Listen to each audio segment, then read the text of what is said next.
वैसे देखा जाए तो राजधानी जयपुर में प्रदेश में वाहनों की फिटनेस को लेकर एक बड़ा कंफ्यूजन था, क्योंकि सभी आरटीओ ने अपने अपने रीजंस में निर्देश दिए।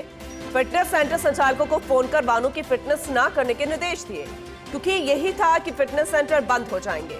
फिर इस तरह से एक तरह से प्रदेश में वाहनों की फिटनेस बंद है और अब एटीएस को लेकर मॉर्थ ने जारी कर दिया है ड्राफ्ट नोटिफिकेशन।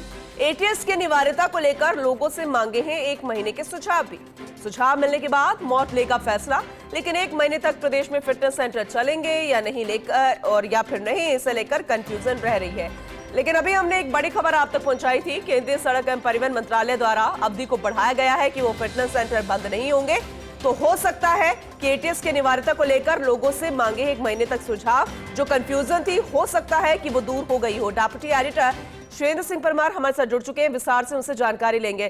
सुरेंद्र, क्योंकि बात सबसे पहले कंफ्यूजन को लेकर करेंगे कि कंफ्यूजन किस बात को लेकर, जो वाहनों का फिटनेस टेस्ट होना है वो हो या फिर ना हो, सुझाव कैसे ले जाएंगे।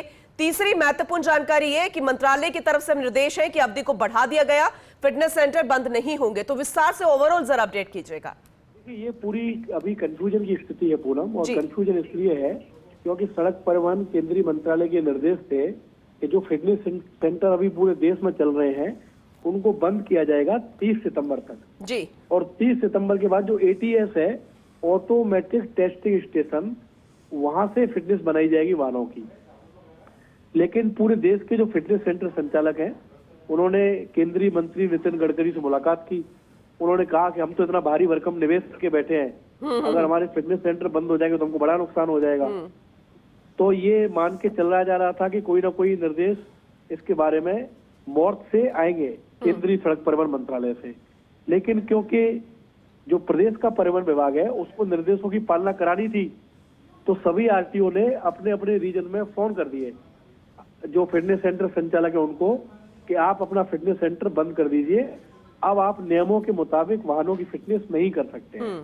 कई जगह इसकी पालना शुरू हो गई, क्योंकि जब विभाग ने मना कर दिया तो फिटनेस सेंटर संचालकों ने बंद कर दिया फिटनेस करना। लेकिन फिर जो मॉर्थ है उसने एक ड्राफ्ट नोटिफिकेशन निकाल दिया कि हम 1 महीने तक सुझाव मांग रहे हैं लोगों से कि लोग क्या चाहते हैं, वो एटीएस पे करना चाहते हैं फिटनेस या पुराने वाली व्यवस्था से फिटनेस करना चाहते हैं जी। और लोगों के सुझाव जब आ जाएंगे उसके बाद हम निर्णय लेंगे कि क्या इस तिथि को बढ़ाना है या इस डेट को आगे नहीं बढ़ाना है। ये बातचीत हुई। तो अब ये कंफ्यूजन की स्थिति है कि ड्राफ्ट नोटिफिकेशन के बाद जो फिटनेस सेंटर आरटीओ ने फोन कर करके बंद कराए हैं, क्या उनका संचालन शुरू होगा 1 महीने के लिए? क्योंकि 1 महीने तक तो ड्राफ्ट नोटिफिकेशन के जरिए सुझाव मांग लिए मॉर्थ में।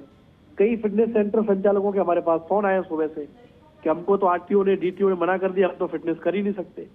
तो ये बड़े कंफ्यूजन की स्थिति है। अब परिवहन विभाग पुरानी फाइलें खंगाल रहा है और ये कोशिश कर रहा है जानने की, ये राय भी ले रहा है, विधिक राय, कि क्या जो ड्राफ्ट नोटिफिकेशन की अवधि है 1 महीने की सुझाव मांगने की, क्या इस अवधि तक फिटनेस सेंटरों को चालू रखा जा सकता है कि नहीं, इसको लेकर फैसला होना है। और जब तक ये फैसला नहीं होगा जब तक स्थिति कंफ्यूजन की रहेगी पूरा। सुरेंद्र, क्योंकि कुछ आधार भी तो होता होगा, जो नियम कहते हैं कि फिटनेस सेंटर को चलना चाहिए नहीं चलना चाहिए, वो फेल हो रहे हैं या पास हो रहे हैं उस टेस्ट में, क्योंकि वो टेस्ट तो बाद में करेंगे, लेकिन खुद फिटनेस सेंटर कितने हेल्दी है उन वाहनों के लिए, ये भी तो कोई आधार होगा। देखिए, ये तो पूरा बहुत बड़ी चर्चा का विषय है पूनम, क्योंकि जिस एटीएस की बात मॉर्थ कर रहा है वो एटीएस भी दूध के धुले नहीं है। अभी राजस्थान में 2 एटीएस हैं, एक तो जयपुर में है पी स्क्वायर एटीएस और एक किशनगढ़ में। उन दोनों एटीएस पर लूट हो रही है, खुलकर लूट हो रही है। मैं और रिकॉर्ड बोल रहा हूँ कि जो पी स्क्वायर एटीएस है जयपुर में रिंग रोड के पास, वो तो हर व्हीकल से 4 गुना ज्यादा फीस ले रहा है फिटनेस करने की। और कमाल की बात यह है कि परिवहन विभाग के अधिकारी उसको चेक नहीं कर सकते, ऐसा वो कहते हैं कि नियमों में प्रावधान नहीं है। तो ये तो मॉर्थ को सोचना चाहिए कि जो नई प्रणाली वो लेकर आ रहा है वाहनों की फिटनेस के लिए, उसमें भी बहुत कमियां हैं। वो भी ठीक है, ऐसा नहीं है कि वो लागू हो जाएगी तो सब कुछ ठीक हो जाएगा।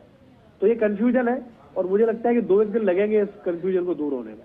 चलिए ठीक है, आपसे आगे भी हम अपडेट लेंगे। फिलहाल बहुत शुक्रिया सुरेंद्र आपका विस्तार से इस जानकारी के लिए।